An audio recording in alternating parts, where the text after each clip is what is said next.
Merci, Pasteur Luc. Oui, c'est vrai que au 15 Cuminac, vous savez, je trouve ça tellement bénissant de voir des hommes et des femmes qui viennent dans Gaspésie, qui viennent annoncer la bonne nouvelle. Le pasteur Dominique a été un de ceux-là qui a persévéré, qui a usé sa semelle de bottine, jusqu'à Gaspé, laissez-moi vous dire, il est venu pendant longtemps. Et là, il a accepté. C'est peut-être le deuxième prédicateur qui passe parmi nous au camp en fin de semaine. Mais c'était le premier qui a été au courant.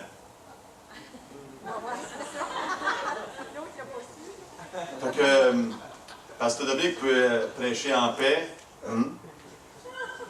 Lui, il se sent bien à l'aise là, de pouvoir prêcher. Mais j'aimerais demander aussi à Candy de venir. Candy, on est vraiment bénis de voir Pasteur Dominique et Candy venir sur le site du camp. Et j'aimerais vous présenter un petit quelque chose, peut-être, et à développer aussi. Tu vas avoir besoin d'aide, certainement. Est-ce que tu peux venir, Dominique et Candy? Et moi, j'aime pas ça, les choses trop officielles, là, tu sais. C'est ça, moi non plus. Et ça fait que, regardez, je vais vous laisser développer ces petites choses. C'est juste une petite réflexion et c'est un petit présent de... Ah oui, on a tout le temps, on a toute la fin de semaine, vous savez. Oui. Merci à tous. Fait que c'est juste un petit présent en vacances que moi et Sylvie, on a trouvé. J'étais curieux de savoir ce qu'il y avait dedans avant de savoir que c'était pour nous. Oui, j'imagine. Je sais que ta curiosité va être... Ah oui. Oh, message. Oui, c'est ça. C'est les messages. Le sourire que tu envoies revient toujours vers toi. C'est bon, ça? C'est ça. Ouais. C'est ça. Et on sait que les messages, t'en as ça se multiplie, hein, chez toi, des messages de partout. Ça vient de partout. Ça fait que tu pourras mettre des petits messages sur ton petit chose. Merci beaucoup à tous. Merci. Elle laisse aller maintenant. Elle laisse aller. C'est très gentil, embarrassant, surtout que je suis déjà assez intimidé comme ça ce matin. Mais, ah oui, je crois que j'ai besoin de... Je me sens un petit peu fatigué, j'aurais besoin de jus. C'est possible d'avoir un peu d'énergie? C'est quand la guitare est branchée, vous allez voir, ça va beaucoup mieux. Ce matin, j'ai appris quelque chose, c'est que les Maringouins n'aiment pas du tout la guitare. Je suis allé sous les arbres là-bas. Non, c'est vrai. Je suis allé sous les arbres, calmement, tout allait bien pour accorder ma guitare. Et au moment où j'ai commencé à accorder ma guitare, une attaque rangée, bien organisée, j'ai été mitraillé de toutes parts. Le bois de ma guitare est rongé par les Maringouins, c'est une catastrophe. Donc si ça sonne faux, c'est la faute des Maringouins. Je ne savais pas qu'ils n'aimaient pas les... Oh, ça va, hein? Ouais.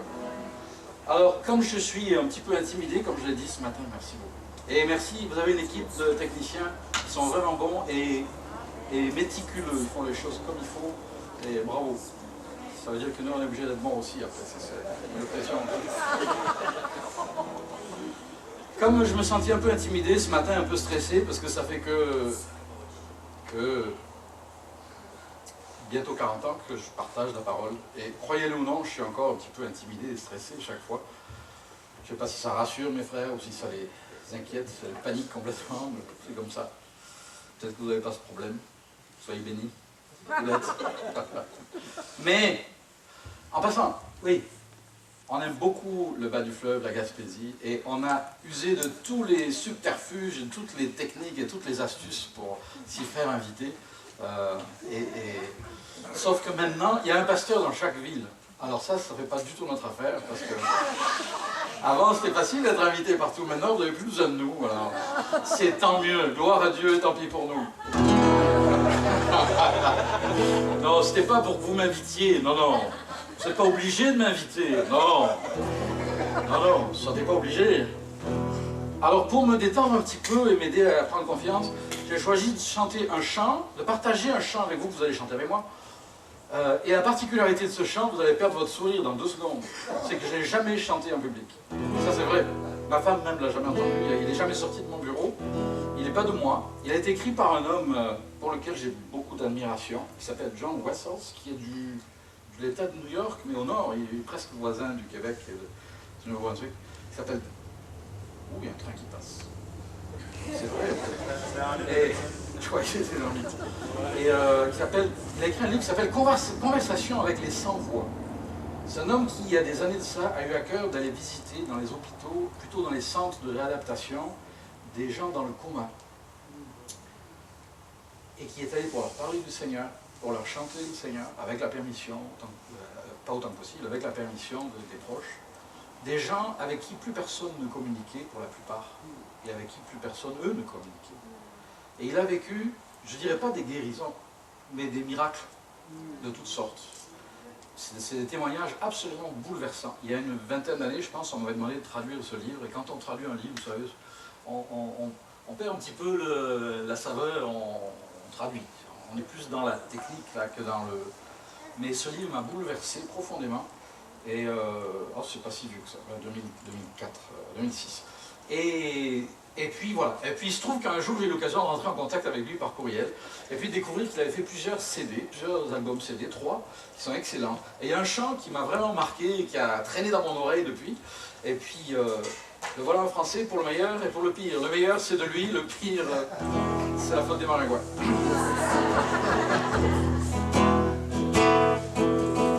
Un petit peu la guitare parce que je voudrais pas qu'elle soit plus forte que moi. Béni sois-tu Seigneur, toi, le Père des Lumières. Tu n'es jamais loin, quel que soit le chemin. Merci Seigneur, oui.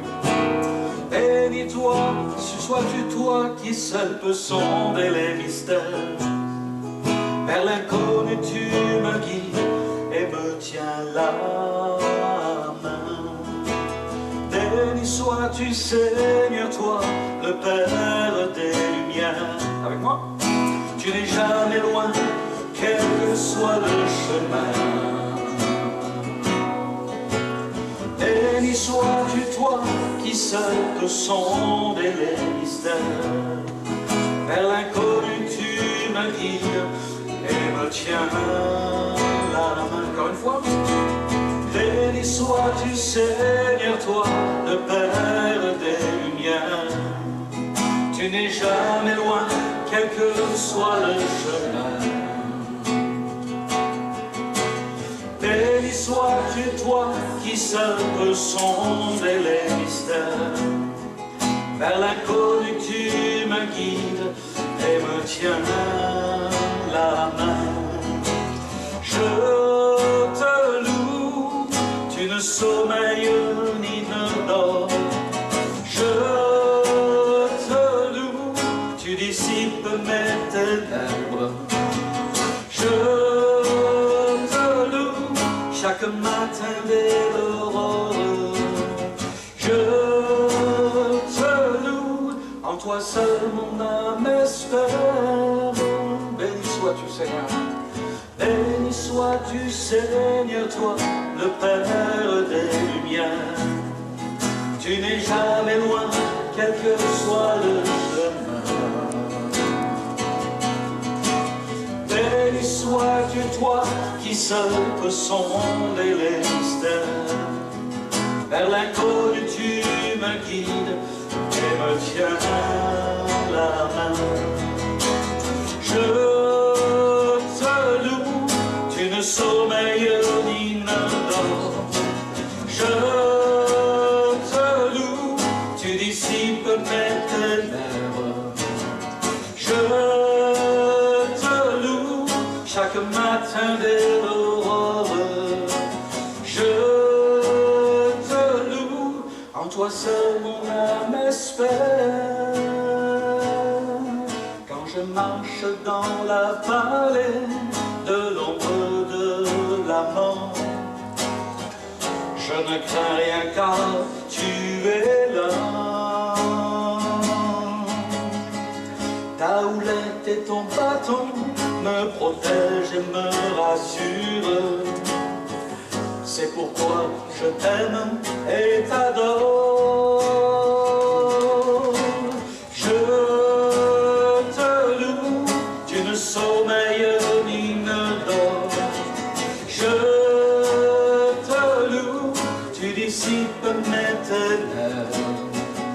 Je te loue chaque matin dès l'aurore. Je te loue, en toi seul mon âme espère. Béni sois-tu Seigneur, toi le Père des lumières. Tu n'es jamais loin, quel que soit le chemin. Béni sois-tu toi qui seul peux sonder les mystères. Vers l'inconnu tu me guides et me tiens la main. Merci Seigneur, oui, de nous guider à travers ces journées, ces moments, et de tenir notre main par ton Saint-Esprit. Sois béni et glorifié.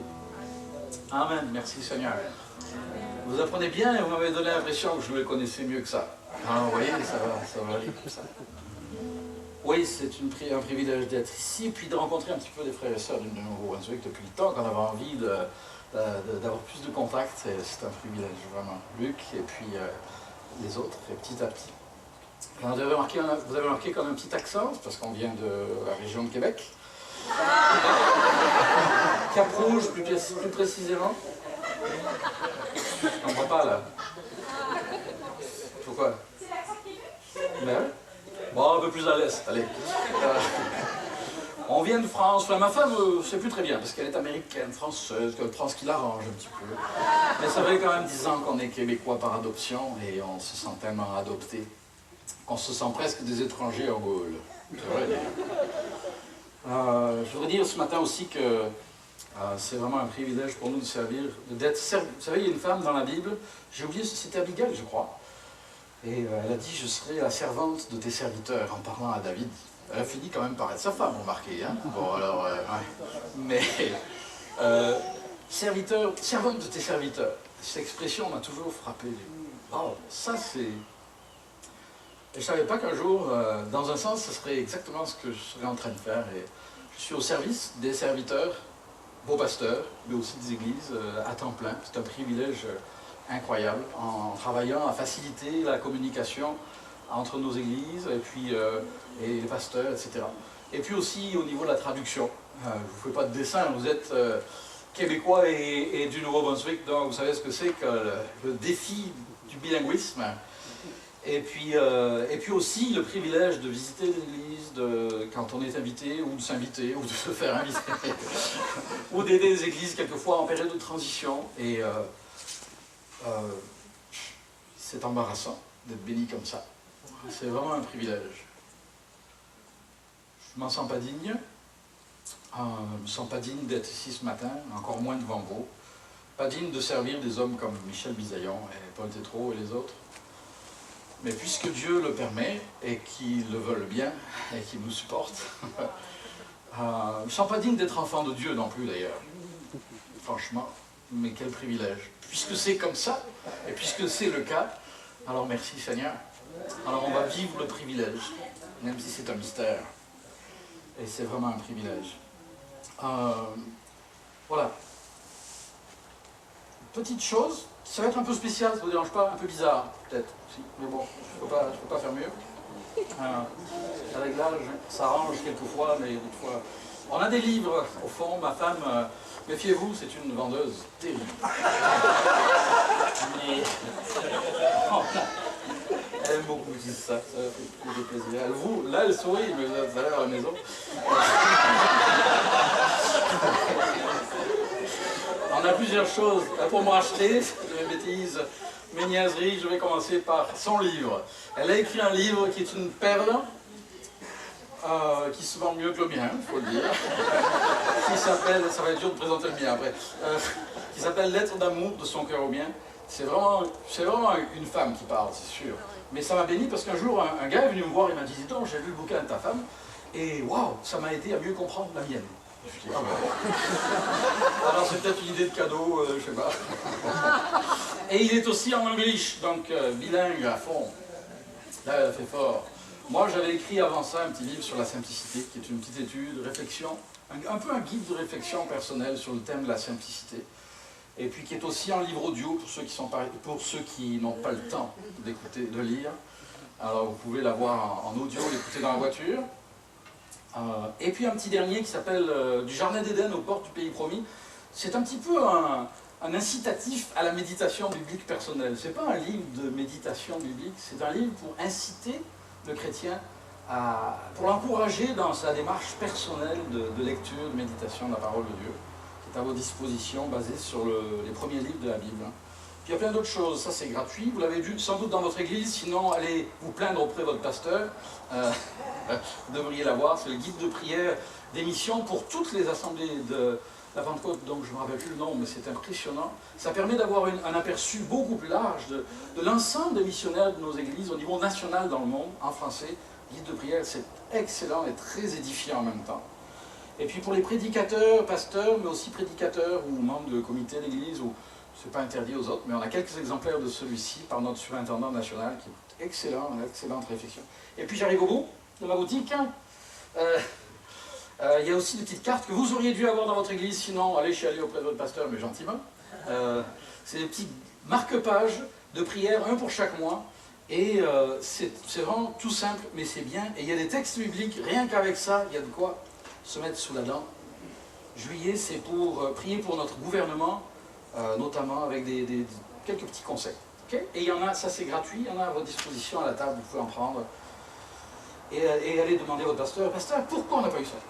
Non, vous pouvez le faire plus gentiment quand même. Voilà. Ok, tout va bien jusque-là? Qu'avez-vous retenu d'hier soir? Il y a des questions cruelles que des pasteurs peuvent poser s'ils veulent être méchants, mais on pourrait les leur envoyer aussi, remarquez. Hein. Il y a une question, c'est comment va ta vie de prière? Ça c'est cruel. Ah mais ça va, merci. Il vaut mieux rester dans les généralités quelquefois, parce que la vie de prière, c'est pas facile. Mais rassurez-vous, c'est pas facile pour nous non plus. C'est un défi de chaque jour. Ou une autre question, c'est et comment tu lis ta Bible? Comment va ta lecture de la parole?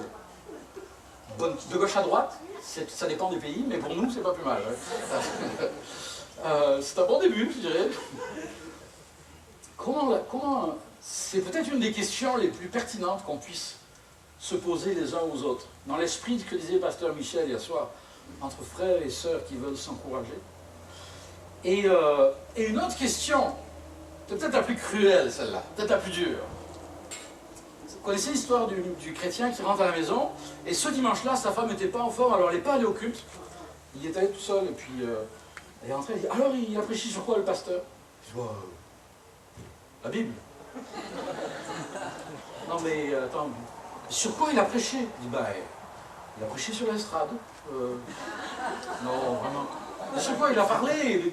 Ah, le péché, c'était sur le péché. Ah bon? Qu'est-ce qu'il a dit sur le péché? Ben, il était contre. Ça c'est bien un dialogue entre un homme et une femme, hein, pour lui faire dire les choses. Hein. Terrible. Mais qu'est-ce que je retiens de ce que j'entends? Qu'est-ce que je retiens de ce que je lis de la parole et ce que j'entends prêcher de la parole? Mes amis, ce matin, c'est pas pour échapper à mon rôle, mais rien qu'avec ce que j'ai entendu hier soir, moi, si vous pouviez me donner une petite semaine pour revenir là-dessus et le méditer, et surtout essayer de l'intégrer, de le vivre, il me faudrait bien ça. Et voilà que j'arrive avec un deuxième message. Et ce soir, il y en aura un autre, mais ce sera certainement la continuité. Et puis demain, moi j'arrive. Alors ma prière, c'est Seigneur, aide-moi à ne pas démolir ce qu'on est en train de construire ensemble. Et aide-nous à ralentir un peu. C'est le moment ou jamais, hein, dans un camp.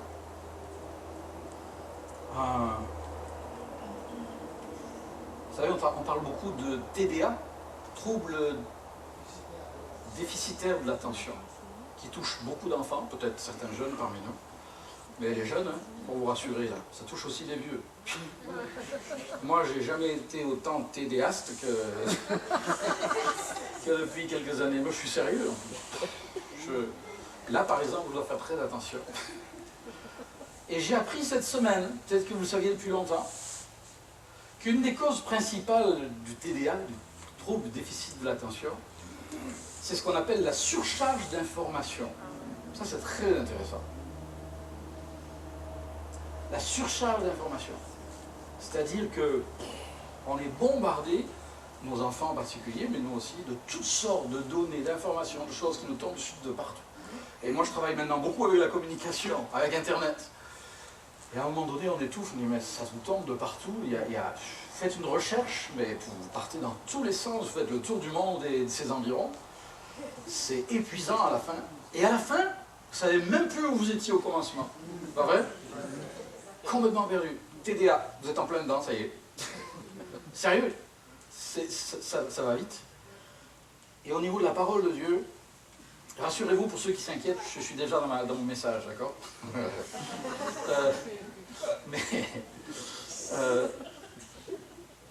Mais au niveau de la parole de Dieu, je suis de plus en plus convaincu que vous savez, on gaspille facilement l'eau, mais l'eau de la parole de Dieu, que Dieu vient déverser dans nos cœurs semaine après semaine, quel gâchis. Je parle pour moi, hein. Je vise personne. Peut-être que c'est votre voisin qui est concerné, mais moi je vise personne. Votre voisine.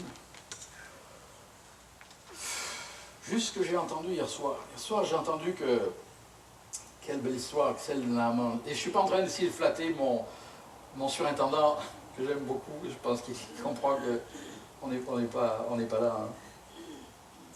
Mais j'ai aimé ce que j'ai entendu. Qu'est-ce que vous avez retenu? S'il fallait retenir, s'il fallait écrire ou dire une phrase en 5 mots, pas 5 heures, pas 5 minutes, pas 5 phrases, s'il fallait résumer en 5 mots, ou en une phrase, allez, on va être généreux, ce que vous et moi, ce que j'ai retenu, est-ce qu'il n'y a pas quelque chose de central que Dieu a voulu, que l'Esprit de Dieu a voulu déposer dans votre cœur et le mien? Bien sûr que oui. Sinon, on est juste venu écouter des discours. Et franchement, vous avez mieux à faire. Et nous aussi. Non. Sûrement que Dieu a voulu parler à nos cœurs. Dieu a sûrement voulu nous parler d'apprendre à laisser de côté nos idées préconçues. Hein, face à la façon dont Dieu veut agir dans nos vies. Face au fait qu'on s'attend à ce que Dieu fasse les choses à notre façon. Ça vous arrive aussi? Je ne vais pas répéter le message de Pasteur Michel, que Dieu m'en garde, mais ça m'a interpellé. J'ai appris, merci Seigneur, qu'il n'y a pas de problème de plomberie dans le ciel, ça c'est très rassurant, ni d'alimentation en eau, ça c'est un autre sujet. Le puits est inépuisable.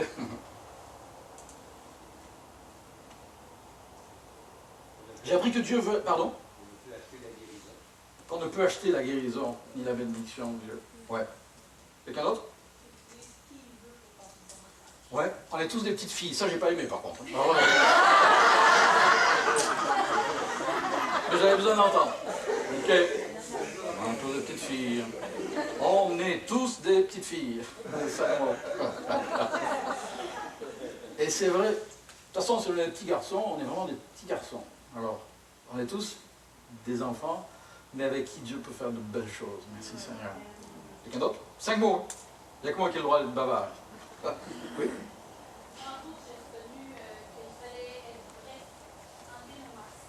Merci Seigneur. Enlever nos masques. Notre image. Hein? Pas se soucier de nous donner une image. Et comme Naaman a été tenté de le faire. Hein? J'aimerais partager avant d'ouvrir de nouveau la parole de Dieu. En fait, c'est un peu contradictoire. Je voudrais vous inviter à juste penser quelques instants à ce que vous avez entendu hier soir. Peut-être que vous ne prenez pas de notes. Je vous encourage à prendre des notes. Moi, je relis presque jamais mes notes, sauf ce matin. Mais je sais que quand j'écris, ça aide mon TDA. Ou plutôt, ça combat mon TDA. Ça m'aide à être un peu plus attentif. Le fait de... Je ne veux pas que vous culpabilisiez si vous n'en prenez pas de notes.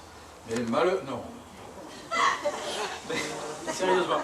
Mais c'est vraiment une bonne façon de combattre notre propre paresse et indiscipline mentale. En tout cas, moi, la mienne. C'est vrai, ça m'aide moi. Et quelquefois, je les relis, comme ce matin. Mais puis j'encourage à avoir une Bible avec vous. Quand vous venez à une réunion avec une Bible, vous dites à votre pasteur, pasteur, moi ce que je veux, c'est la parole. Moi, c'est le message que je reçois. Quand je vois les chrétiens venir avec leur Bible. Et je sais que c'est de plus en plus une tendance qui nous vient du sud du Canada, mais je ne dirais pas où maintenant, waouh, tout est tellement technologique qu'on s'attend à tout avoir à l'écran, alors on vient là. Et puis, Mais c'est dommage, on est en train de perdre quelque chose. Permettez à un vieux de le dire, tant que je commence à parler comme les vieux maintenant, normal, je suis dans le club. Mais c'est vrai. Et quand je cherche, moi-même dans ma Bible, je cherche. Et quand je lis un texte dans ma Bible, même si je le vois à l'écran aussi, c'est pas mal, mais quand je lis la Bible, je vois ce qu'il y a autour, je vois le contexte. Et je vois une occasion de me rappeler que j'ai besoin de revenir là-dessus, je vais peut-être me mettre mon marque-page, ou ça va me marquer un peu plus, et ça va combattre mon TDA. Amen. Bon, mon TDA. Alors, je vous encourage à amener votre Bible si vous n'en avez pas. Si vous n'en avez pas, parce que vous n'êtes pas encore engagé avec le Seigneur, et que vous êtes là pour qu'est-ce que je fais de ma Bible? Pour une des premières fois, dans une rencontre de chrétiens, on en a une, et on sera heureux de vous l'offrir. Je suis très sérieux. Ma femme vous l'offrira avec le sourire. Ce sera vraiment avec joie. Si vous êtes chrétien, vous l'avez oublié à la maison, ce sera 50 pièces. Non. Non, mais si vous voulez en avoir une quand même, et que vous en ayez d'autres, on vous l'offre pour 5 pièces. Mais je vous encourage à l'avoir avec vous. Tout ce qui peut aider notre mémoire, avec tout ce qu'on avale, mes amis, devant l'ordinateur, devant la télé, dans la rue, tout ce qu'on avale, tout ce qu'on entend. Ne croyez pas qu'on a besoin de prendre tout ce qu'on peut qui nous ramène à Dieu et à sa parole. Voilà, tout ce qui peut m'y aider un peu, là, je le veux. Je le veux, j'en ai besoin. Alors voilà, pendant ce chant, j'ai 2 bons amis qui vont venir sur le devant. Je vous demanderai de commencer par le devant, ce sera mieux. Qui vont vous distribuer des petites notes. S'il vous plaît, ne commencez pas à les lire par la fin.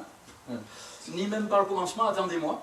C'est des notes que je vous laisse, et puis tout simplement pour vous inciter à méditer sur le thème qu'on va aborder ce matin, qui s'appelle « Embrasser le mystère ». Waouh! Dans le cadre plus large du thème, le ciel envahissant la terre, ça va très bien ensemble, et ça rime. Terre et mystère. Alors vous aurez ces petites notes, et si vous n'êtes vraiment pas intéressé de les garder, laissez-les sur votre chaise tout à l'heure, on les récupérera, parce que ça coûte cher faire un petit truc comme ça. Mais on est heureux de vous les offrir. Et en 3 parties, on va les suivre. Et vous pourrez tranquillement, je vous expliquerai un peu mieux tout à l'heure, mais vous pourrez les utiliser dans un temps que vous pouvez prendre tout seul avec le Seigneur, même si ce n'est que quelques minutes, lire certains textes qui sont suggérés, prendre des notes sur ce que vous entendez, sur ce que vous aimez ou sur ce que vous n'aimez pas, ou ce que vous auriez aimé entendre.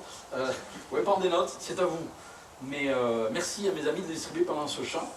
Et puis pendant ce chant quand même, qui dit « Merci Seigneur » pour ta parole, c'est un chant magnifique, qui est très cher à mon cœur.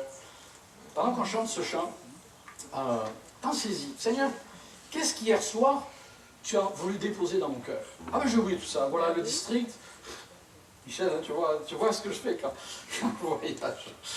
Si vous voulez aller sur le site du district, vous verrez notamment toutes sortes de nouvelles très intéressantes sur ce qui se passe à travers la province.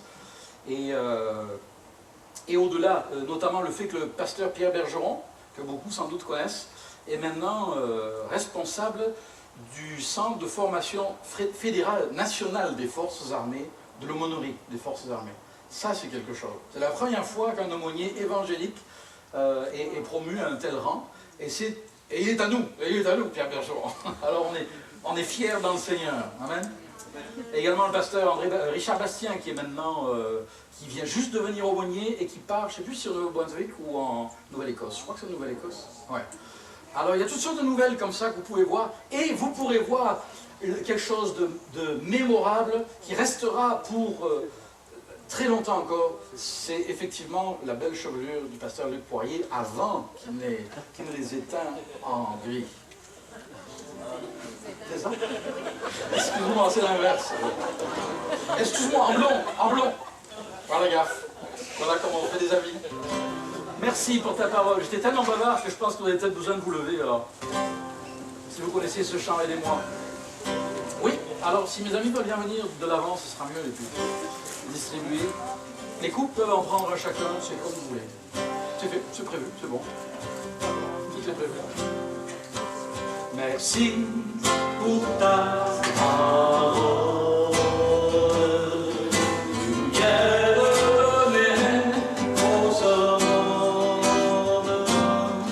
qui nous fait connaître le cœur de Dieu. J'aime ta parole, Seigneur, elle est la vérité sur mon sentier. Avec, je veux me laisser guider.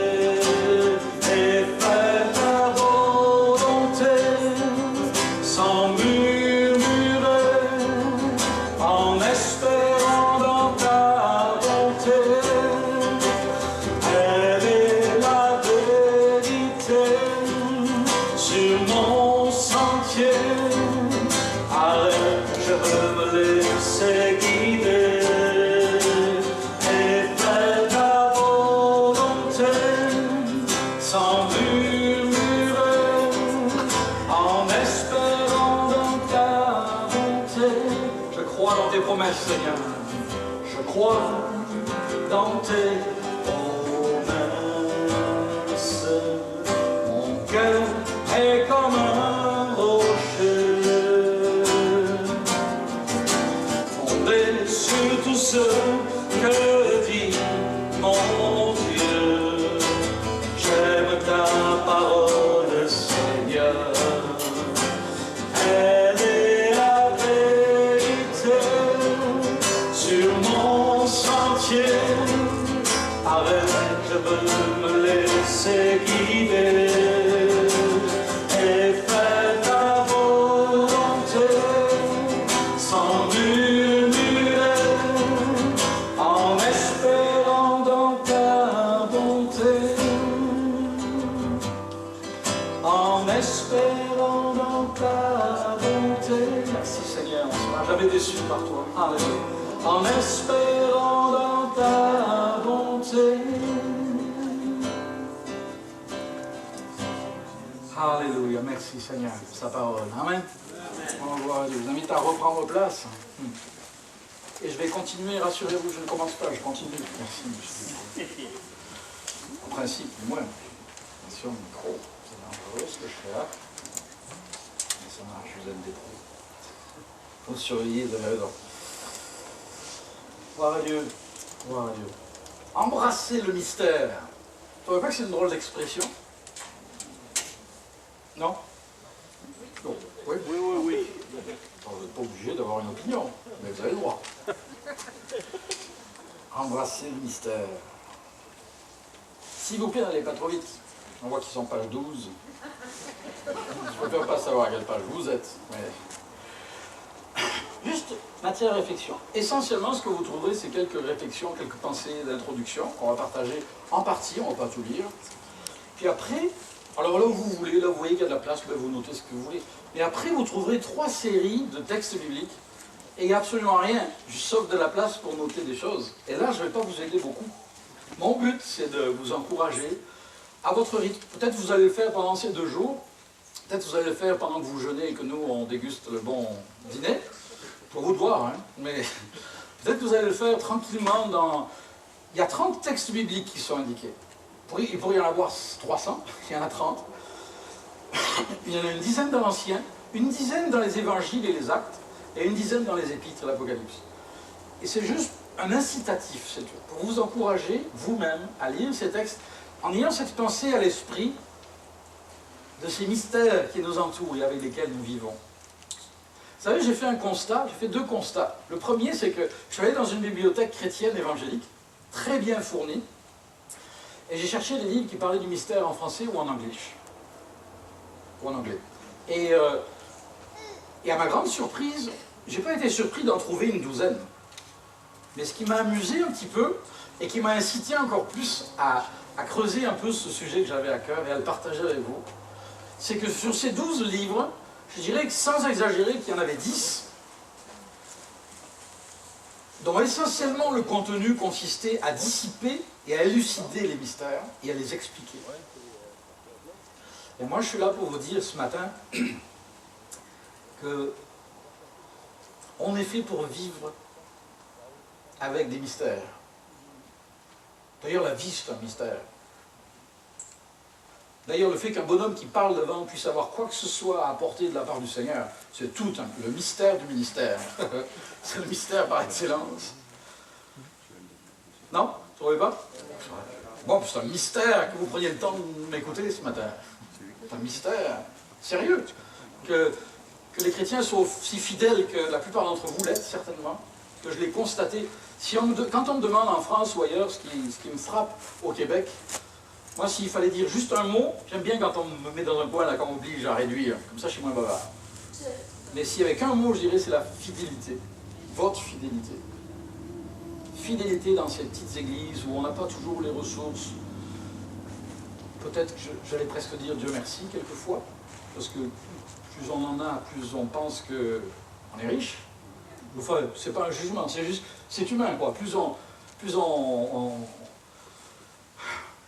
Mais la fidélité, vous êtes là, et puis j'ai visité des églises qui pendant des mois, et quelquefois plus, elle n'est pas de pasteur, et je vois les gens qui arrivent le dimanche, puis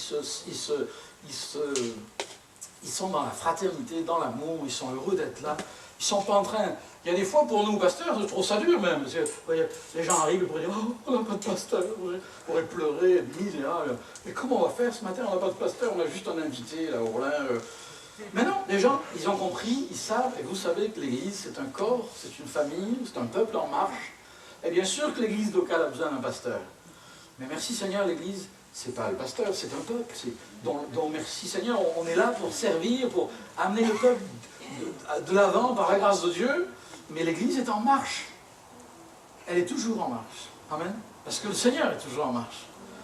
Et j'ai été béni tant de fois et encouragé tant de fois par la fidélité que j'ai observée en visitant, j'allais dire, nos églises. Ces églises. Son église. Merci Seigneur.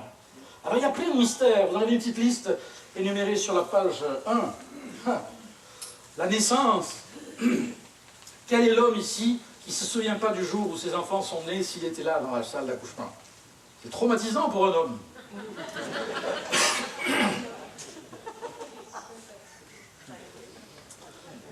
Et merci à vous, mesdames, d'être des femmes extraordinaires et des mamans. C'est vrai, quoi de plus beau qu'une maman? La naissance. Et si on savait ce qu'un enfant allait devenir et comme il allait nous casser les pieds pendant 20 ans et plus, vous parlez d'un mystère, vous. Tout un mystère. Nous, ils sont adultes tous les deux. Je pensais que quand ils avaient 18 ans, on avait l'esprit tranquille. Mais non, Michel. Mais on les aime au moins autant qu'avant. Ça aussi, c'est le mystère. La voix qui s'en va, ça c'est un mauvais mystère. Non, ça veut dire qu'il y a des fois où il vaut mieux se taire. C'est ça que ça veut dire. La vie, l'homme, la femme, l'amour, le plaisir. Pardon. Le monde, l'univers, la nature qui nous entoure, la souffrance et tous les pourquoi qu'elle engendre. Hein. Vous avez compris tout ça, vous? J'allais dire, si vous avez compris, expliquez-moi, mais franchement, je n'ai pas le temps. Ça sera bien trop long, ça vous prendra très longtemps pour m'expliquer, et ça prendra encore plus longtemps pour moi pour comprendre. Parce que je comprends vite, il faut m'expliquer très longtemps. Et voilà. La violence, la sexualité, c'est un mystère la sexualité. Le désir, le besoin, le plaisir que cela peut apporter. Surtout quand c'est dans le cadre du couple marié. En dehors, c'est plus un sujet de frustration, de complication. Mais quel don qui nous rappelle que Dieu est un Dieu de plaisir. Vous croyez que Dieu était maso quand il a créé l'univers? Il s'est dit, oh tiens, on est trop tranquille ici. On va se créer des bons hommes et des bonnes femmes, et puis on va se créer un univers. Parce qu'on s'ennuie ici, on a besoin d'histoire, un petit peu besoin de chicane, on a besoin de problèmes. Tiens, Dieu n'est pas maso, Dieu est Dieu, Dieu est saint, Dieu est lumière et Dieu est amour. Amen. C'est par amour. Et c'est avec du plaisir, je le crois vraiment. Genèse chapitre 1er, pour ceux qui désespéraient me voir enfin ouvrir la Bible, après ce que j'ai dit tout à l'heure. Et avant que je n'ai plus de voix du tout. Genèse chapitre 1er, verset 1er. Au commencement, Dieu créa le ciel et la terre.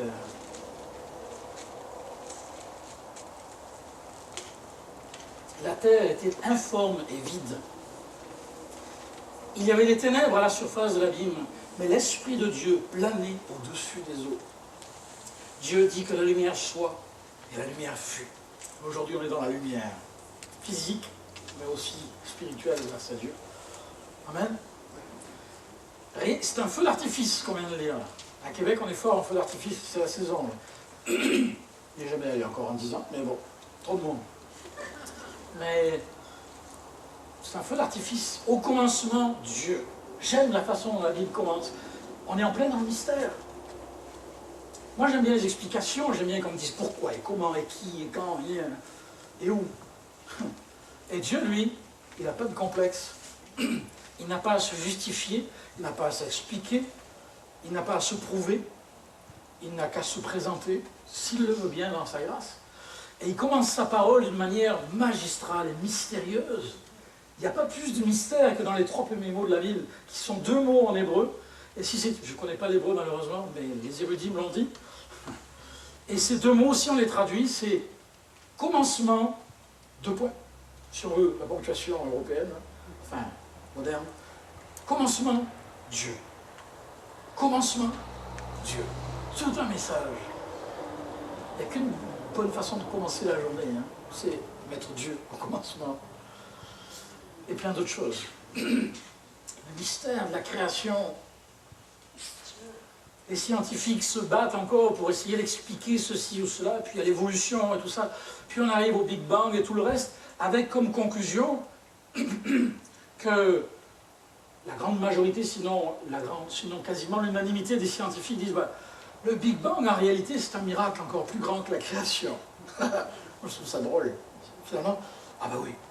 Alors moi j'ai envie de croire au Big Bang, parce que Dieu c'est un Dieu de grands miracles. Je dis bah, s'il faut un plus grand miracle pour avoir un Big Bang qu'une création, ben va pour le Big Bang, je sais. Fâchez pas avec moi, je sens que vous êtes frustré ou inquiété. Je crois que Dieu a créé en 7 jours l'univers, mais je veux dire, dans tous les cas, c'est un mystère. On est complètement dépassé par la dimension des choses que Dieu a créées, oui ou non? On va y revenir dans un instant dans un autre texte. Le mystère. J'aime cette citation de la page 2, parce que de temps en temps je regarde mes notes. Chaque fois que l'aube paraît, le mystère est là tout entier. C'est beau ça, hein? C'est un poète je pense. Ouais. Chaque fois, c'est-à-dire tous les matins, même les matins difficiles, même les matins où on ne comprend rien, même les matins où ça ne se passe pas du tout comme on voudrait, où on ne se lève pas en célébrant le Seigneur, les mains en l'air, même ces matins-là, il y a le mystère de la vie et de la grâce qui sont là et qui font que on peut tout espérer, on peut tout encore attendre notre Dieu. Oh, merci Seigneur. Question. Quel est le mystère ce matin qui vous intrigue le plus? Ou qui vous obsède peut-être? Ou peut-être qui vous ronge? Parce que quand on vit avec un enfant handicapé, ou avec un parent qui souffre d'une maladie d'Alzheimer, ou d'autres choses semblables, ce genre de mystère, on s'en passerait. Le mystère est là. Et si vous voulez vous lever tous les matins en croyant que ce jour-là, un miracle va se passer et qu'il va y avoir une guérison absolue, finale et définitive, si Dieu vous donne cette foi-là, c'est bien. Mais peut-être qu'au bout d'1 an, ou de 5 ans, ou de 10 ans, il faudra que vous et moi, on accepte qu'il y a des choses qui nous dépassent et qu'il y a des mystères qui demeurent, qui nous plaisent ou non. Mais que dans ce mystère, on n'a pas à le subir. Même ces mystères-là, dans ces mystères, Dieu peut nous rencontrer d'une manière mystérieuse, miraculeuse, surnaturelle, qui font que le miracle de la grâce, dans l'épreuve qui perdure, qui continue indéfiniment, le miracle va être aussi grand que pour la personne qui va être guérie instantanément. Et que Dieu nous fasse la grâce de voir encore et beaucoup plus de miracles instantanés. J'y crois de tout mon cœur. J'y crois de tout mon cœur. Et je constate simplement, parce que j'ai été pasteur presque toute ma vie active, je constate que dans bien des cas, les frères et sœurs qui sont devant moi le dimanche et à côté de moi dans la semaine, ben, ils vivent avec toutes sortes de réalités. Et que quand il y a pour un miracle de guérison prodigieuse, il y a 10 personnes tout près de moi qui continuent de vivre avec le mystère de la souffrance. Et comme je suis pasteur, Dieu m'appelle à marcher avec eux et à les aider à marcher avec lui. Amen. Le mystère demeure. Alors qu'est-ce qu'on va faire? Se crisper, se frustrer?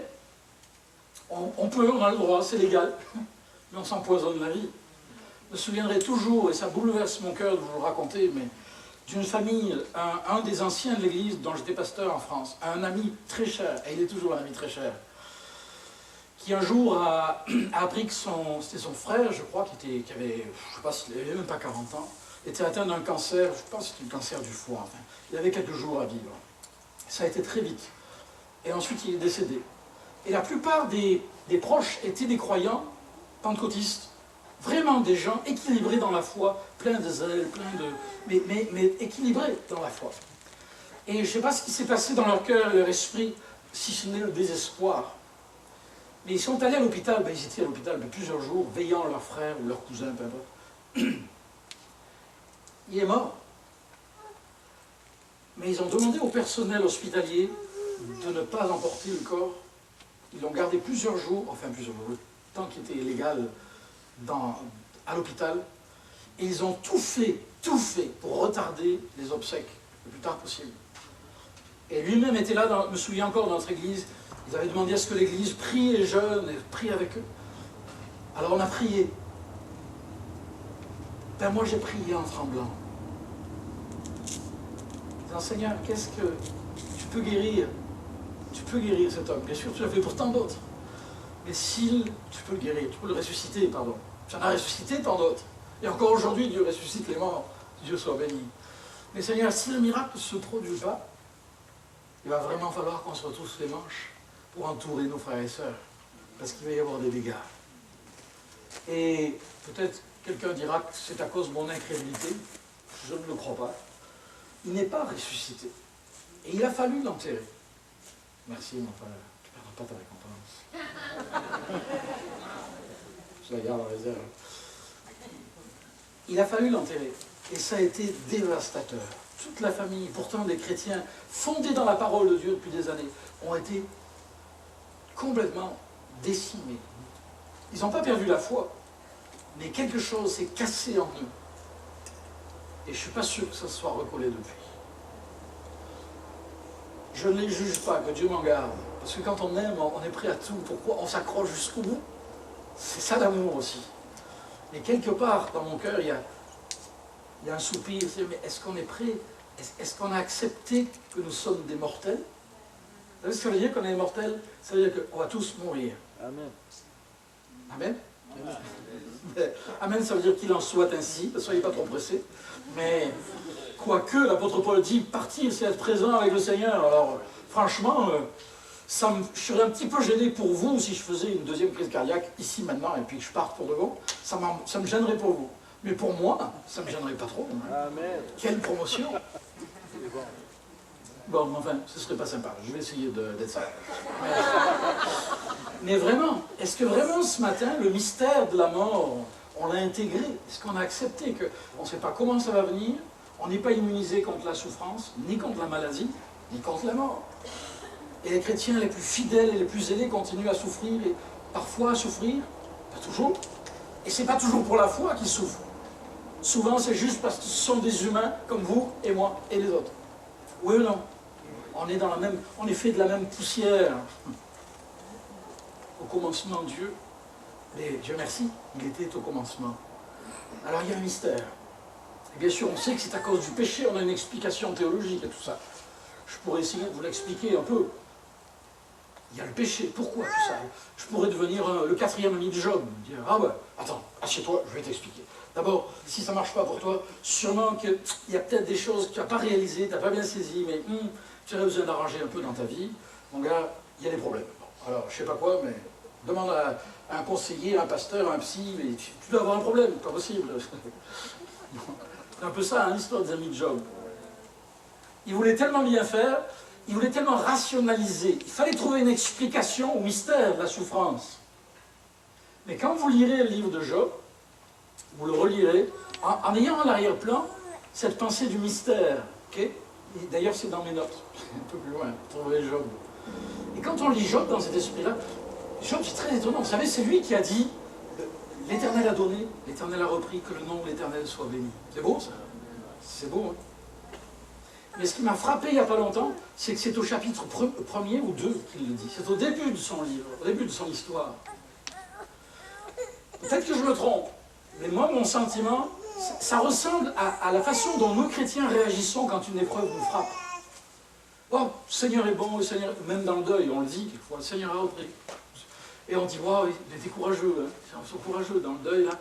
Ils ont perdu quelqu'un de manière tragique, peut-être c'est vous, puis vous avez été courageux.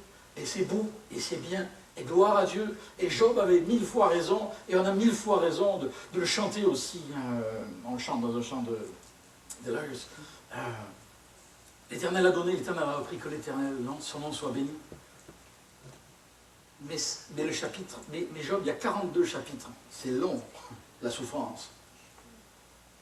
Et quelque chose me dit, peut-être que je lis trop, peut-être que je me trompe. Quelque chose me dit que Job a dit ça au début de sa souffrance, mais qu'il ne l'avait peut-être pas encore vraiment intégré, réalisé. Amen. Et qu'il allait falloir du temps. Et c'est ça, hein, on passe par le deuil. J'ai perdu mon papa il y a quelques mois. Puis alors, Seigneur, ben, le temps était venu. Il avait 84 ans. Le temps était venu. Et puis bon, on le savait. Et puis bon, on a prié. Puis j'ai pu prier avec lui pour son salut, alors qu'il était dans le coma. Mais quand même, et puis bon, ben, Seigneur, on le savait. Oui, mais alors, on accepte. Puis les autres peuvent dire, c'est bien, tu acceptes. Mais la vérité, c'est qu'on accepte, mais on ne réalise pas ce qu'on accepte. On ne réalise pas ce qu'est le deuil. Le chemin, c'est pas un lieu, le deuil, c'est un chemin. Alors il va falloir du temps. Puis on se surprend encore à pleurer, bêtement, quelquefois. Puis d'autres fois, on a des pensées troubles qui viennent dans notre esprit.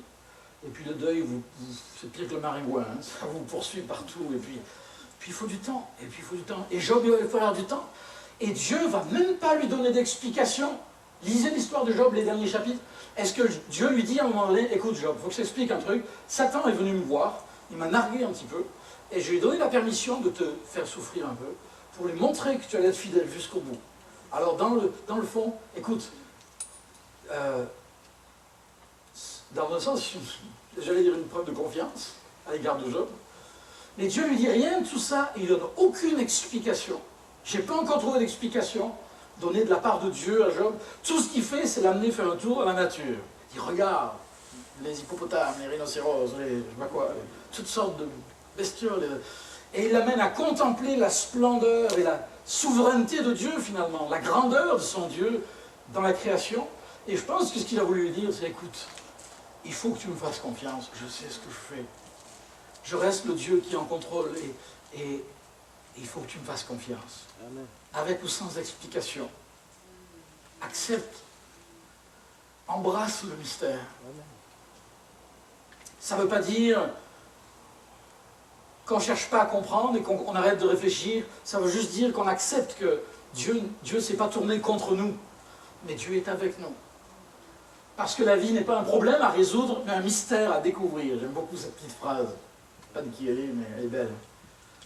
Et ce matin, c'est mon message pour vous et pour moi. La vie, c'est pas juste des problèmes. C'est beaucoup de problèmes. Un peu trop. Hein. Mais la vie, c'est beaucoup plus qu'une succession ou une accumulation d'épreuves, de difficultés, où on est toujours en train de lever les bras. Non, mais pourquoi ceci, pourquoi cela? La vie, Dieu merci, il y a quelque chose, il y a une trame. Dieu est en train de faire quelque chose. Et on ne verra la tapisserie, hein, comme on dit, que du bon côté, que quand on sera dans la gloire. C'est sûr. D'ailleurs, c'est ce que l'apôtre Paul dit, on voit comme à travers un miroir, mais un miroir à l'époque, ce n'était pas un miroir maintenant. C'est-à-dire, on voit de manière très trouble. Il y a plein de choses qui nous échappent. Et méfiez-vous des gens qui ont réponse à tout. Moi, il me donne envie de clouer mon bec et de tourner mes talons. Ça me fatigue, les gens me disent « Ah oui, mais je sais, c'est parce que... » Ok, mais je suis content que tu saches, mais je n'ai même pas besoin que tu me le dises. Je n'ai pas trop envie, tu vois. Parce que ça me fatigue. Laissez-moi vivre, laissez-moi embrasser le mystère, laissez-moi accepter. Oui, je vais être un peu plus intelligent ce soir que ce matin, si possible. Ah aussi, ce sera un mystère. Mais Seigneur, c'est... Oui, je veux, et oui, merci Seigneur pour la recherche scientifique et médicale. Moi, si il n'y avait pas eu des progrès de la médecine, je ne serais pas devant vous ce matin. J'ai fait un infarctus et un arrêt cardiaque. J'ai 6, vous voyez, de temps en temps, il y a un petit reflet qui brille là, c'est normal. J'ai 6 tuteurs dans le cœur qui se promènent, enfin, pas trop quand même, j'espère, mais 6 tuteurs métalliques qui font que ça a été réparé comme ça, sans anesthésie. C'est incroyable, les progrès de la science, et je suis sûr qu'on a beaucoup de témoignages vivants de la grâce de Dieu par les médecins, par la médecine, par la science médicale. Si vous êtes dans la médecine, que Dieu vous bénisse, on a besoin de vous. Et puis, gloire à Dieu pour tout ce qui tourne rond dans notre monde grâce à l'intelligence que Dieu a donnée aux hommes. Amen. Et même là, il reste plein de mystères, c'est pas vrai? Plein de choses qui nous échappent. Et mon message ce matin, c'est puissions-nous ne pas lutter contre les mystères, mais accepter que Dieu reste au-dessus et au-delà de ces choses et qu'il est capable, le temps venu, de nous éclairer, de nous guider. Avant de conclure, expression dont on cherche toujours le sens. Ben oui, parce qu'on ne sait pas toujours ce que ça veut dire. Est-ce qu'il va vraiment conclure? Oui, oui. Prenons juste, permettez, 2-3 repères sur ces 10 textes que vous trouverez dans les notes. Le deuxième, on a vu le premier dans Genèse 1. Deuxième, je ne peux pas ne pas le lire avec vous, c'est Deutéronome 29. Ça, je pense que c'est le préféré des étudiants dans les écoles bibliques. Je ne sais pas si Michel, si tu as déjà remarqué ça aussi, ou d'autres. Mais je me souviens, à l'école biblique, on commençait à discuter sur des trucs, vous savez, là, on est fort, là, quand on est toujours fort pour poser des questions qui n'ont pas de réponse, mais on aime bien spéculer, on aime bien tourner autour. Puis, un jour, quelqu'un a demandé à Saint-Augustin, vous l'avez à page 26 de vos notes, ça. Vous voyez, je commence par la fin en plus. On a demandé à Saint-Augustin, vous voyez, c'est vieux tout ça, hein. Quelqu'un a demandé quel était le... Pardon, c'est page 23. Que faisait Dieu avant la création? C'est pas une question profonde, ça? C'est une bonne question, hein? Je suis sûr que ça vous a préoccupé, ça vous a rempli la tête toute la semaine. Mais Seigneur, qu'est-ce que tu faisais? C'est ça, hein? Vous étiez très inquiet de savoir ce que Dieu... Oui? Pas sûr. Mais il y a des théologiens ou d'autres qui... Et voilà ce qu'a dit Saint-Augustin. J'espère que c'était avec de l'humour qu'il a dit ça. Il a dit, que faisait Dieu avant la création? De toute éternité, il préparait d'épouvantables supplices pour celui qui poserait cette question. J'espère que c'était par sens de l'humour qu'il a dit ça, mais j'ai trouvé ça succulent. Succulent. Regarde, attention à vos questions. Deutéronome 29. Les choses cachées sont à l'Éternel, notre Dieu. Les choses révélées sont à nous et à nos enfants, à perpétuité, pour toujours, afin que nous mettions en pratique toutes les paroles de cette loi. Moi, je trouve ça libérateur comme texte. C'est-à-dire, une bonne fois pour toutes, que ce soit clair. Il y a des choses que Dieu permet qu'ils soient claires et limpides, dans sa parole en particulier, et qui pointent le chemin. Pas compliqué. Tu aimeras le Seigneur, ton Dieu, ton prochain comme toi-même. C'est compliqué, mais c'est pas compliqué. C'est difficile, mais c'est pas compliqué. On va dire comme ça. C'est difficile, mais c'est pas compliqué. Aimer. On pourrait résumer le sens de la vie en 2 mots. On pourrait dire, c'est dommage, j'aurais dû l'écrire à l'écran, parce que quand on le dit, ça paraît niaiseux. Le sens de la vie, la raison d'être de l'être humain, moi je crois que c'est aimer, aimer. Aimer, M-A-I-E-R. Aimer, A-I-M-E accent aigu. C'est-à-dire savoir qu'on est aimé de Dieu, au point qu'il a donné son Fils par amour pour nous. Quelle grâce! Mais aussi vivre de son amour et puiser chaque jour de son amour. Et fort de cet amour qui est en nous, d'une manière ou d'une autre, quoi qu'on fasse, la vaisselle, la conciergerie, la prédication ou autre chose, ou n'importe quoi d'autre qu'on ait à faire à longueur d'année, aimer les autres à travers ce que l'on fait, aimer et servir, aimer, aimer. C'est pas mal résumé, hein? Alors, il y a des choses qui sont cachées, qui appartiennent à Dieu. Il nous les révélera en son temps, ou dans la gloire, ou parce que nous allons persévérer dans la foi et continuer de sonder la parole de Dieu. Il va nous éclairer. On va y revenir demain. Il y a plein de mystères que Dieu éclaire par la révélation de sa parole en particulier. Mais, il y en aura d'autres qui resteront. Est-ce que je l'accepte ce matin? Oui ou non, est-ce que j'accepte que je ne comprendrai jamais tout? Oui ou non, est-ce que j'accepte que je n'ai pas besoin de tout comprendre? Mon Dieu est un jour, mon père, qui n'est pas chrétien, qui n'était pas chrétien, mais nouveau pratiquant, on va dire, enfin, qui n'était pas engagé avec le Seigneur, a coincé un petit peu mon fiston, j'étais pas là. Et il lui a dit, c'était quoi le mot déjà? N'essaye pas de décrire ton Dieu. Voilà, c'est ça. Décris-moi ton Dieu, chose comme ça. N'essaye pas.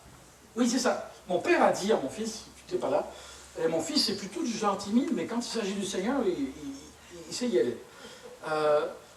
Et puis, c'est ça. Son grand-père donc lui disait, mais N'essaie pas de me décrire ton Dieu. Il n'a pas dit avec mépris, parce que mon papa aimait ses petits-enfants, mais quand même, dur pour un petit jeune, un petit ado, il était ado à l'époque, hein, nouvellement, pas converti depuis très longtemps.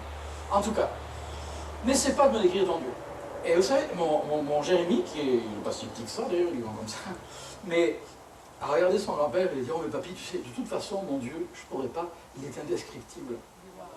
Oh, pas mal pour un petit jeune. Je ne suis pas sûr qu'à l'école publique, ou ailleurs, ou dans mes bouquins, j'aurais trouvé ça. Et je ne sais pas ce que Dieu a pu faire dans le cœur de mon père à travers ça, mais moi, je n'aurais pas su dire mieux. Peut-être que j'aurais essayé de dire, ah oui, mais papa, tu comprends pas, c'est parce que... Rentrer dans la philosophie, mon père était philosophe un peu... indescriptible. Les choses cachées sont à l'Éternel, notre Dieu, qui lui-même, de toute façon, est au-delà, par définition. Ce qui est... Quelqu'un a dit, Dieu, si tu le comprends, ce n'est pas Dieu. Par définition, Dieu, il est au-delà de tout ce qui est humain, de tout ce qui est créé, de tout ce qui est limité, tout ce qui est fini, c'est-à-dire limité de part et d'autre, même si on est éternel par la grâce de Dieu.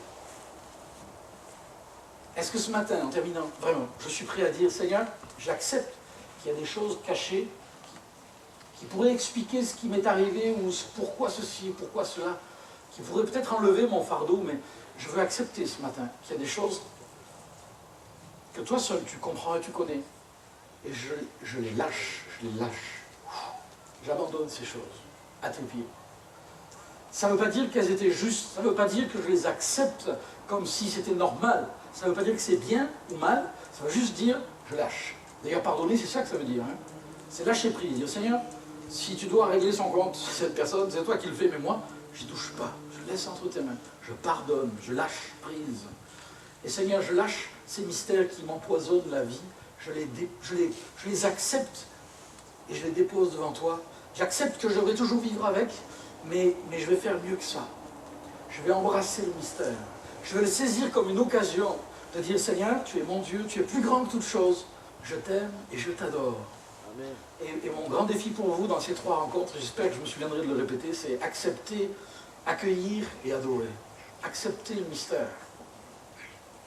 L'accueillir aussi, parce qu'il faut vivre avec. Et ensuite, c'est pouvoir se prosterner et adorer. Dire Seigneur, au-delà de toute chose, je t'adore. Et puis je continue ma marche. Et Dieu a donné plein de choses à ses enfants. Il a révélé plein de choses. D'ailleurs, je vous laisse avec ce dernier verset à l'écran. J'aime beaucoup cette parole du prophète Daniel. C'est un autre texte que vous trouverez dans vos notes, qui est absolument fantastique, qui parle beaucoup. C'est le texte de la Bible, je pense, où le mot mystère est employé le plus souvent. Daniel chapitre 2. Lisez-le, c'est une perle. Et Daniel osera dire devant le roi Nebuchadnezzar, qui était un païen par excellence, toutes sortes de dieux, tout ça, dire il y a dans les cieux un Dieu qui révèle les mystères. C'est juste qu'une question de temps. C'est ce que vous trouverez dans Habakkuk, c'est le dernier des 10 textes que je vous recommande de méditer par vous-même. C'est juste une question de temps. Juste une question de temps. Tout ce qui a besoin d'être éclairci, dissipé. Et puis vous savez quoi, le plus drôle, d'après moi c'est drôle, c'est qu'on dit souvent volontiers, ah oui, quand on sera avec le Seigneur, moi je vais lui demander ceci, je vais lui demander cela. Tiens, moi j'aurai des questions à poser là-haut, ouais. Et moi ça me fait marrer, rire, sourire. Vous savez pourquoi? Je peux me tromper. Peut-être ma doctrine n'est pas bonne. Mais quelque chose me dit, et je crois que c'est pas quelque chose, mais quelqu'un, qu'une fois qu'on sera là-haut, nos questions, nos mystères, ils seront ridicules. Et Dieu merci, ils seront évaporés dans les airs. Et Dieu merci, on n'y pensera même pas. Parce qu'on sera tellement en extase devant le Seigneur. On sera tellement bouleversé de ce qu'on va découvrir. Que les choses les plus obscures qui nous auront tiraillés, tenaillés, torturés peut-être pendant des années, faute de les avoir acceptés et soumis à ses pieds, sous ses pieds, mes amis, toutes les questions... N'amenez pas un bouquin avec vous, avec toutes vos listes, là, parce que vous allez vous sentir bête, vous ne saurez pas quoi en faire. Ah c'est quoi ton truc là? Ah non, finalement j'en aurais pas besoin. Non, j'en aurais pas besoin. Alors laissez-les pour ici, laissons-les ici. Et ce matin, ces inquiétudes qui nous angoissent, ces choses qui nous stressent inutilement. Je ne dis pas que vous n'avez pas de bonnes raisons, à vos yeux, Mais Dieu est plus grand que toute raison et tout obstacle. Je repense au message de Pasteur Michel hier soir, les choses qui font obstacle, nos idées préconçues, etc. Seigneur, ce matin, tu es plus grand et je le confesse. Ésaïe 55, c'est aussi dans vos notes, me dit, ses voix sont infiniment plus élevées que nos voix, et ses pensées bien plus élevées que les nôtres. La foi n'est pas contraire à la raison. La foi va bien au-delà de la raison, bien plus loin, bien plus haut, Dieu merci. Alors on pourrait se recueillir quelques instants et j'aimerais qu'on puisse juste être dans un esprit de prière, mais juste rester là devant le Seigneur, on est bien. Et juste lui remettre nos vies ce matin tout à nouveau. Et je vous laisse avec cette question. J'espère que je ne vous agace pas là, mais tant pis. C'est quoi ton mystère là? Celui qui t'angoisse, qui te stresse. Tu es peut-être même ce matin, tu t'es levé avec. Pourquoi et comment? Bien sûr, il y aura toujours des pourquoi et des comment et des choses qu'il faut qu'on affronte là, qu'il faut qu'on règle. Mais il y a des choses qu'il faut juste qu'on accepte. Et puis qu'on aille plus loin par la grâce de Dieu. Et mon invitation ce matin, c'est celle-là. Mon ami, mon frère, ma soeur, pourquoi ne pas mettre le doigt dessus? C'est quoi qui t'agace là? C'est quoi ce mystère, cette situation insoluble dans ta vie où tu sais que tu ne peux pas le régler, tu sais que c'est pas soit de le régler, mais qu'il faut que tu vives avec. C'est quoi cette situation-là? Ose l'identifier et ose la porter au trône de la grâce. Dire, Seigneur, voilà, ça fait partie de ma vie. Je ne suis pas résigné, mais j'accepte. C'est pas pareil accepter et se résigner. C'est pas du tout pareil. Je ne me résigne pas. Je vais continuer de chercher à sonder ta parole et puis d'être à l'écoute. Et je veux grandir à travers tout ça. Mais j'accepte que c'est une réalité qui fait partie de ma vie présente.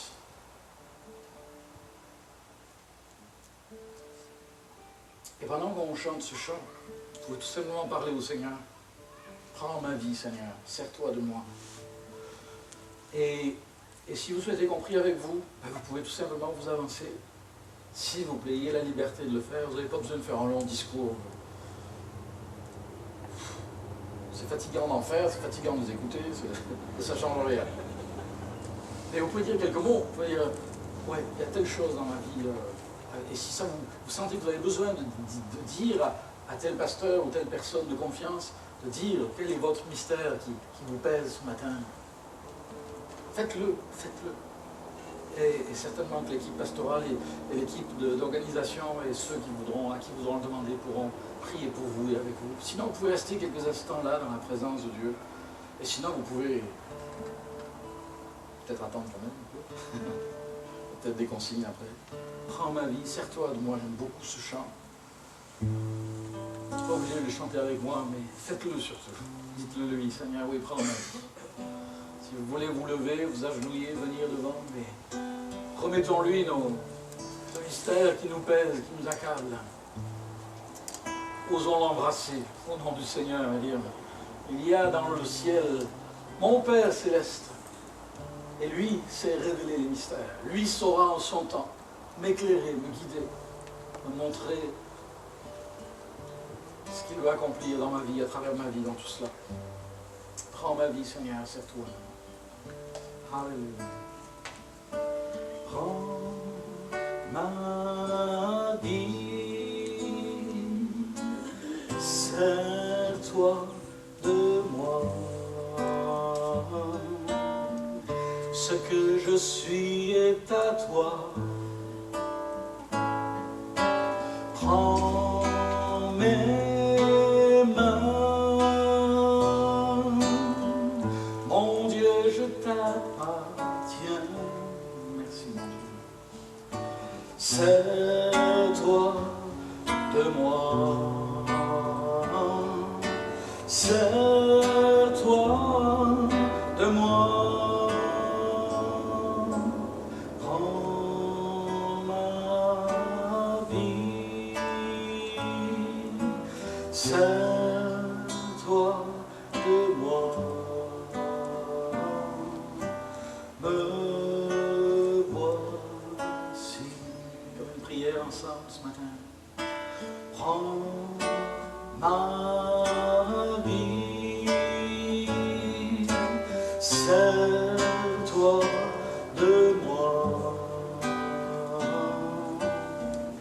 Ce que je suis est à toi. Prends mes mains, mon Dieu, je t'appartiens. C'est toi de moi, c'est toi de moi. Prends ma vie, c'est toi de moi. Me voici. Est-ce qu'on peut se lever ensemble devant le Seigneur? De reprendre, ayons cette simplicité de nous avancer si on souhaite, en tout cas de lever nos cœurs, nos voix vers lui. N'hésitez pas à venir. L'occasion pendant ces quelques heures qu'on passe ensemble, de faire des pas de foi, des pas d'abandon, des pas de confiance. Parce que la foi, c'est aussi l'abandon. La foi, c'est aussi l'abandon. Oh, alléluia, je m'abandonne, Seigneur. Prends ma vie, c'est toi de moi. Ce que je suis est à toi. Prends mes mains, mon Dieu, je t'appartiens. C'est toi de moi, c'est toi de moi. Prends ma vie, c'est toi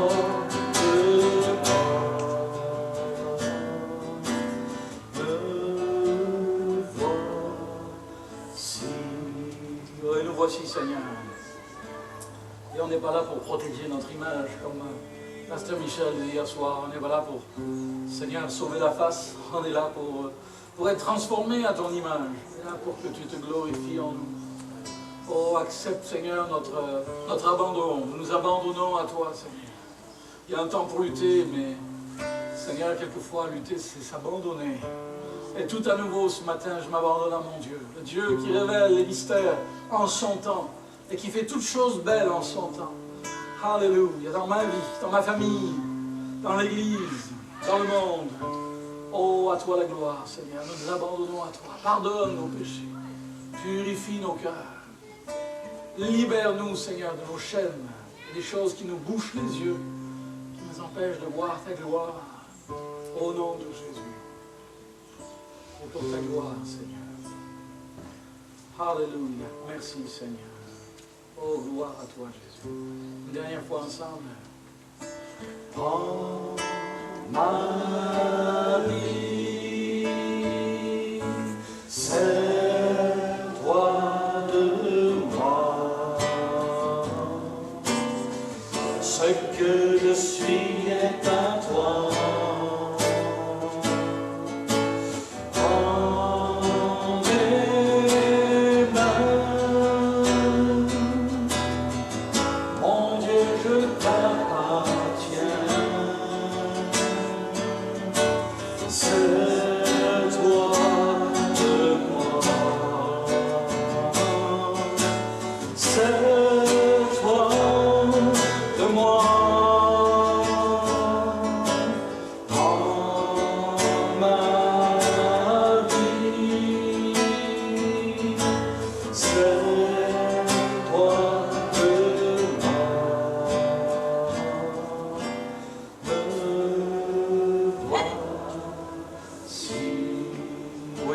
Accepte notre adoration.